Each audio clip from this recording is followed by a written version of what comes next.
Hello friends, you must have noticed that whenever the plant or any equipment trips, the very first task the control room operator does is to go through the event alarm list just to search the possible cause which trip the equipment or alarm. The dilemma that an instrument engineer faces is operator not able to find the tripping event which causes equipment to halt or trip. And you would have gone through this situation when an instrumentation engineer is struggling on this programming unit to find out the exact reason of tripping. Now, if the programming of your equipment or field signal is done in a proper sequence manner, then any operator can find tripping event on HMI display in a single second. And if the programming is not done in a proper manner, it takes very long time to correlate all the sequence of events appearing in alarm list, which cause the tripping. This makes an instrumentation engineer feel quite embarrassed at such time. At the time of new plant commissioning, engineering companies program logic system in a such coordinated way with the help of his experienced guy that you enjoy the perfect system. But whenever new field inputs are added to the system during routine modification, if they are not programmed properly, then there you face a big problem while carrying out file diagnosis. Suppose you added a new digital input. Let's assume there is a level switch.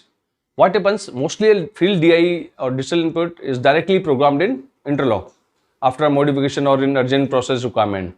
Then what happens when this level switch gets unhealthy? Equipment interlock with it or plant gets shipped immediately, but alarm doesn't appear in alarm list as there is no alarm block was programmed or used in interlock.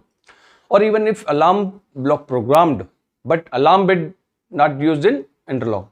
So when equipment trips, alarm appears after some time due to default delay of 5 seconds. This is another awkward situation for an instrumentation engineer.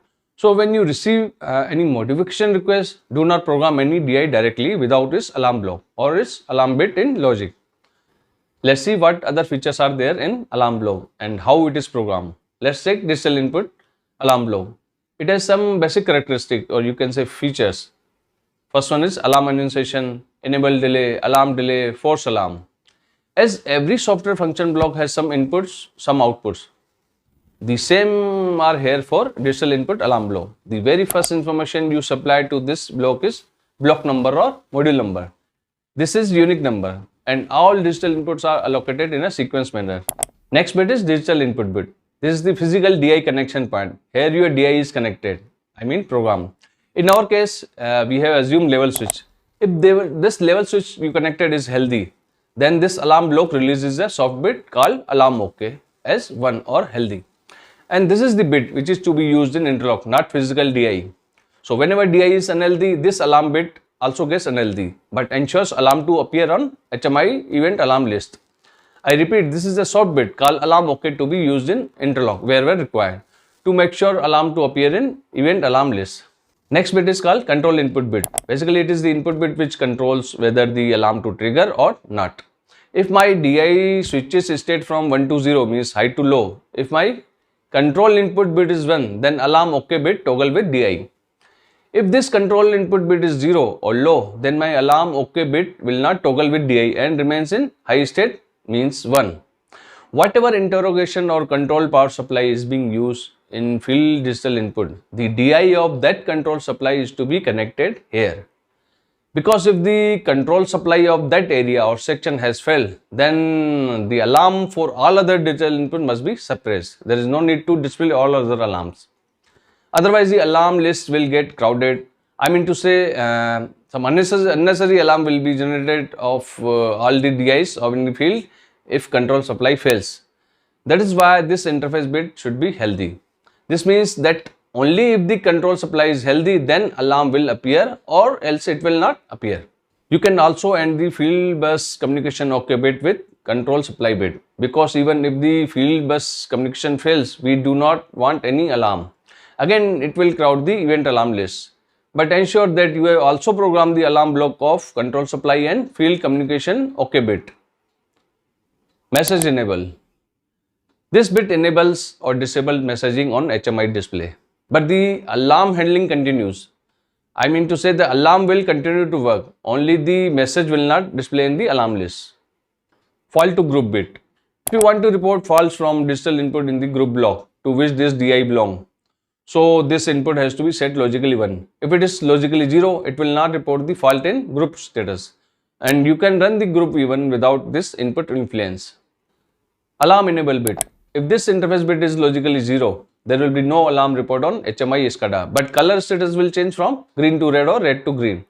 You can connect its drive or equipment running bit in control input bit. This will ensure alarm to appear when my equipment is running, else not. Alarm OK bit. This is the output soft bit of alarm block, which says to 0 whenever the alarm comes in or DI fails, and will remain 0 until the alarm returns to its healthy state or DI gets healthy. Again, this is the bit to be programmed in logic, not the physical DI. It has some built-in timers which can be adjusted from faceplates. Enable delay time. A delay can be introduced in enabling the alarm block.